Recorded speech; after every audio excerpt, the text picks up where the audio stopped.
La réforme de l'armée.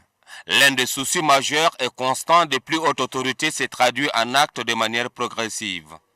Afin de redonner à l'armée nationale tchadienne ses lettres de noblesse, le président de la République, chef de l'État, chef suprême des armées, avait instruit en 2015 la réforme de l'armée. Une initiative louable qui permet de bien maîtriser l'effectif de ces corps. La concrétisation de cette réforme, c'est aussi le recrutement des hommes afin de renforcer les rangs de l'armée nationale tchadienne. Pour preuve, l'on citerait les cas de quelques 5000 jeunes recrues formés et qui ont fait leurs preuves sur le théâtre des opérations comme leurs aînés. L'une des grandes réformes opérées au sein de l'armée, c'est aussi et incontestablement l'instauration de la justice militaire, née des résolutions du Forum national inclusif du 19 au 27 mars 2018.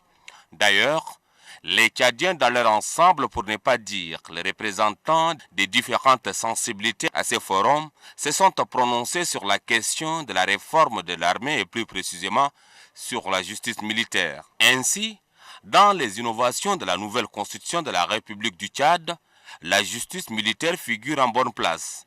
La nouvelle loi fondamentale stipule en son article 175 qu'il est institué une justice militaire comprenant un tribunal militaire et une haute cour. La mise en place de cette justice militaire aura pour mission de trancher les infractions commises par les militaires et tout naturellement, elle est distincte des juridictions de droit commun.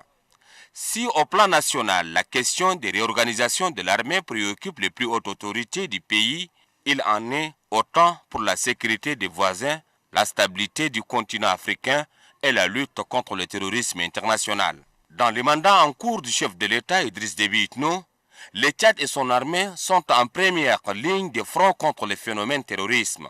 Tout le monde convient que face à l'axe du mal, les forces de défense et de sécurité ont laissé leur empreinte à l'échelle continentale. 500 hommes bien équipés sont mis à la disposition des forces mixtes multinationales pour la sécurisation du bassin du lac Tchad.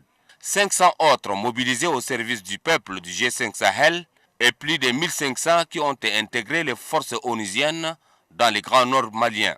Au vu de ces sacrifices consentis au service de l'humanité, l'armée nationale tchadienne demeure, disons-le, avec la ferme conviction et certitude, la plus admirée des Africains.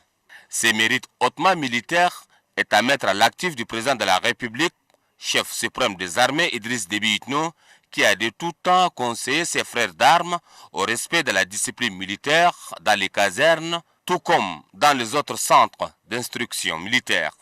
En somme, la réforme enclenchée fera davantage de cette armée une fierté nationale et aviée au niveau continental et planétaire.